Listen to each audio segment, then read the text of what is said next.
welcome to an episode on our channel Fruitful&X.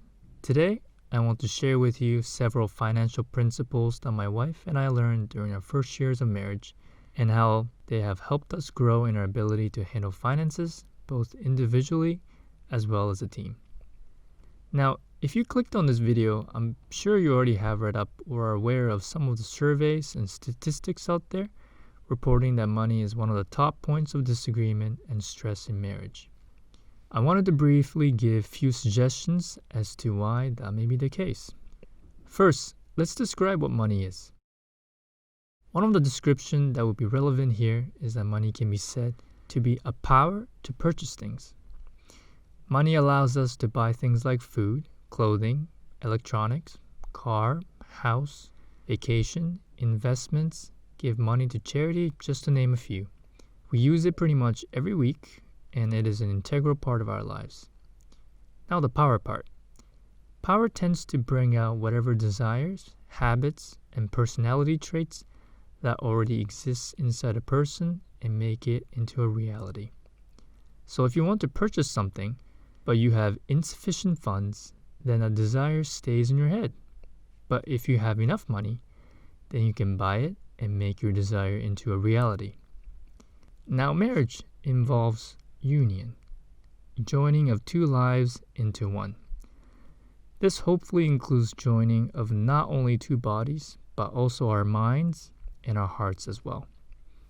If money is closely tied to our desires, thoughts, and habits, and those aspects of our lives isn't in harmony with our spouse, then no wonder there are going to be a big chunk of your marriage that is going to have struggles. So when two complete strangers come together to join their lives, it is no surprise then that disagreements can arise over how each of us handle finance because we have different desires and habits, and this can lead to disharmony, power struggle, and in worst cases, miserable marriage or divorce. But my hope is that in your marriage, you will be able to learn to share your money and power together and build a relationship where both of you can succeed. But before I go any further about the principles, I'm making 3 general assumptions about my viewers. 1. You are married or you want to be married, and you want to have a long-term successful marriage, aka until death do us part. 2. You want to continue to grow and be challenged in your relationship, and you are also someone who is open to improving your attitudes and habits for the better over time. 3. You are willing to admit your mistakes and wrongs to yourself and your spouse, and you are open to constructive criticism and pointers from people in your life who have a good handle on finances. Now with that out of the way, let's dive into the principles. These principles are not exhaustive, but they are the ones that we have found to be particularly helpful for us during the first years of our marriage. There are 4 principles that I will be talking about here, and they are 1. Building trust through transparency and communication. 2. Goals and budgeting. 3. Empathy. And 4. Healthy separateness that leads to healthy oneness. Let's go through them one by one. Building trust. This one I almost overlooked while I was putting the video together, but I realize it's crucial if you want to have a long-term healthy relationship. In any relationships, whether it be business, friendship, parent-child, and romantic, being able to trust the other party is foundational to the stability of that relationship. Without a sense of trust, I think it is very difficult, if not impossible, to foster a peaceful relationship. Trust is one of those rare commodities that is hard to build and easy to tear down through lies, deception, spending behind each other's back, lack of communication, just to name a few. But in the long run, I think it is worthwhile to foster a sense of trust through transparency and communicating with each other. A couple practical suggestions that I can recommend are A. Consider combining finances or giving each other access to one another's accounts. B. Set up an agreed dollar amount above which you will let each other know before you go ahead to make those purchases. And C. Talk about money, your wants, goals, and budgets. which leads me to the second principle, goals and budgeting. This may be obvious, but having individual as well as shared financial goals for a couple can give a better sense of direction in terms of how you want to spend your money. Without them, it is really easy to spend recklessly on things you don't need or make impulsive purchases in the present that may lead to insufficient funds in the future. However, sometimes we don't always have a clear vision at the moment, and you may be in search for a goal, and that is okay, which is why I recommend having a simple yearly budget for both of your money. It doesn't have to be complicated, and you can make it very simple.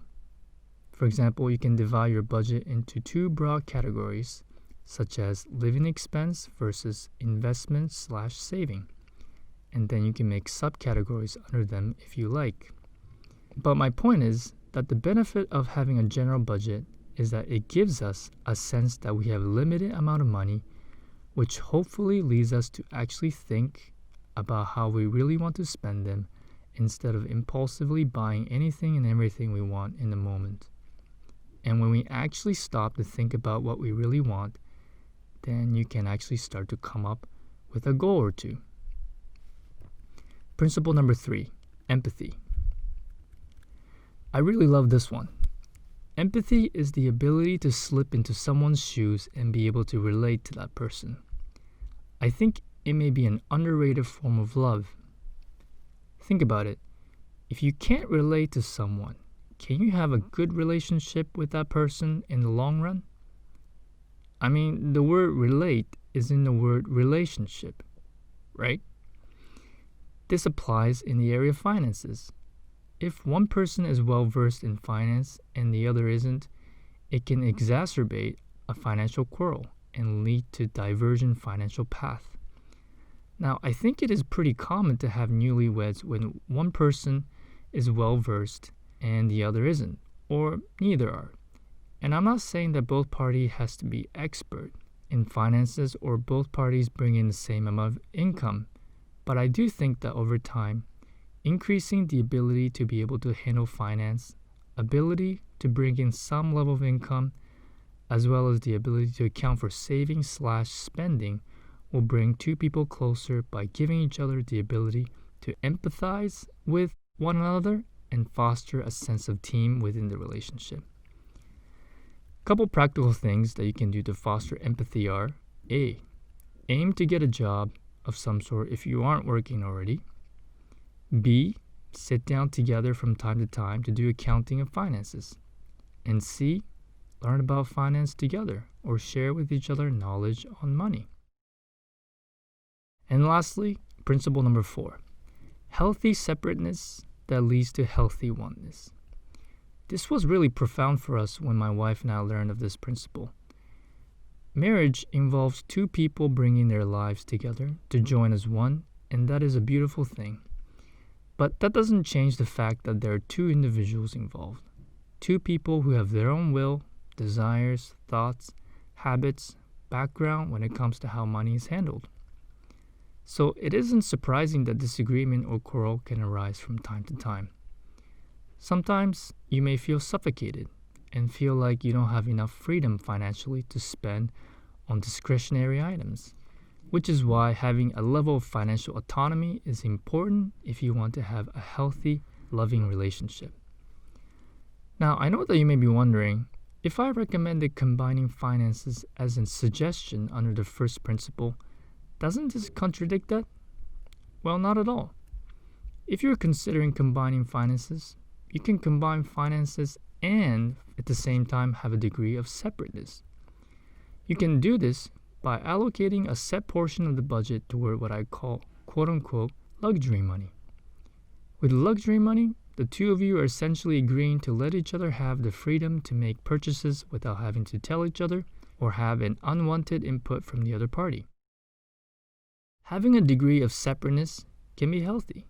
It allows each spouse to figure out how to manage finances individually by allowing for a small sandbox where you can have a safe place to make mistakes, learn how to mini budget, and grow in knowledge and experience about your own personality and habits with regard to money. Remember, Marriage is only as good as the sum of the parts that make up the relationship. So I believe it is essential that both people can grow separately and then combine those experiences to make a better whole. There you have it. I hope these principles are helpful, and I hope you go on to be fruitful in your marriage. See you next time.